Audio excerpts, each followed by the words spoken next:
చూడ్డానికి టేస్ట్‌కి కూడా చికెన్ పికిల్‌లా ఉంది. కానీ వెజ్ పికిల్ అంటుందేంటి అనుకుంటారు. ఒకసారి మీరు గనక ఎవరైనా గెస్ట్‌కి చేసి పెడితే ఇదైతే గనక veg chicken pickle.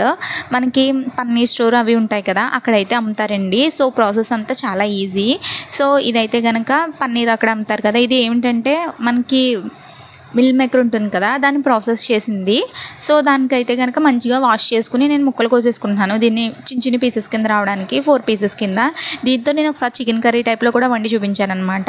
130 rupees 250 grams అనమాట.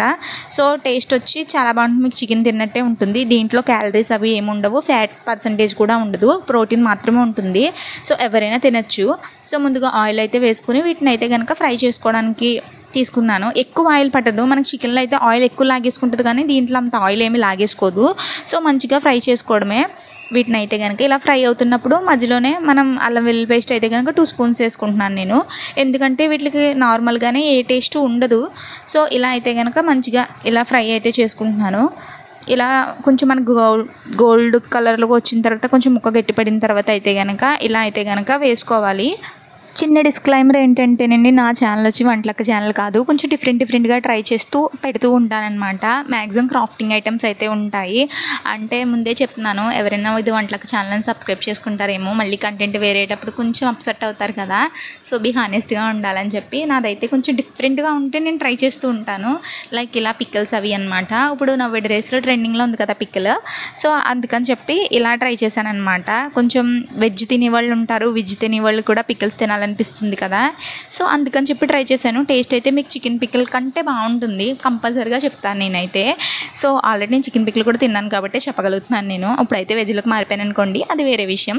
దీంట్లోకి అయితే కనుక లవంగాలు, దాల్చిన చెక్క, గసగసాలు వద్దులేండి, ధనియాలు ఇవన్నీ కూడా యాడ్ చేసుకుని మిక్సీ చేసుకునేవి ఉంటాయి కదా! పలావ్ పువ్వు ఉంటుంది కదా, అది కూడా వేసుకోండి. అవన్నీ వేసుకుని మిక్సీ చేసుకుని నేను క్వాంటిటీ అయితే చెప్పట్లేదు. ఎందుకంటే మా మదర్ చేసి ఇచ్చారు. నేను మామూలుగా దానికి సరిపడేంత నేను చేత్తో తీసుకుని వేసుకున్నాను. పర్టికులర్గా క్వాంటిటీ అయితే చెప్పలేను కూడాని. దాన్ని వేసుకుని కాసేపు ఫ్రై చేసుకోండి. మనం కొంచెం ఆయిల్ వేస్తేనే చూసారా, ఆయిల్ చాలా ఎక్కువ వస్తుందండి దీనికి. అంతలా మనం చికెన్ పీల్ చేసుకున్నట్టుగా పీల్ చేసుకోవద్దు ఇందులోకైతే. అండ్ చికెన్ ఉడకబెట్టినట్టుగా అంతసేపు ఏం ఉడకబెట్టక్కర్లేదు. మనం డైరెక్ట్గా ఆయిల్లో వేసేసుకుని అల్లం వెల్లుల్లి పేస్ట్ చేసుకుని దాంతోపాటు ఫ్రై చేసుకుంటే సరిపోతుంది. కట్టేస్తామనగా కారం వేసుకుని కట్టేసేయండి. కట్టేసి కారం గ్యాస్ మీదే కారం వేసి తిప్పారంటే మాడిపోతుంది అనమాట. కట్టేసిన తర్వాత కారం వేయండి, ప్రాబ్లం లేదు. ఇలా కొంచెం చల్లారిన తర్వాత నిమ్మకాయ ఒక బద్ద అయితే పిండుకున్నాను నేను తీసుకున్న క్వాంటిటీకి. ఒక నిమ్మకాయ పిండుకున్నానండి. అంతే.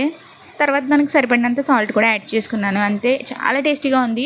కొత్తగా చేస్తున్నానని చెప్పి మీరైతే కనుక డౌట్ పడక్కర్లేదు. టేస్ట్ చూసిన తర్వాతే కామెంట్ చేయండి. వండుకుని తిని టేస్ట్ చూసిన తర్వాత కామెంట్ చేయండి. అండ్ ఆ తర్వాత లైక్, సబ్స్క్రైబ్ కూడా ఎలాగో చేస్తారనుకో మీరు వండుకుని తిన్న తర్వాత. అంతేనండి, మన పికిల్ అయితే రెడీ అయిపోయింది. Veg chicken pickle. మర్చిపోకుండా ట్రై చేయండి. బాయ్, మరి ఉంటా.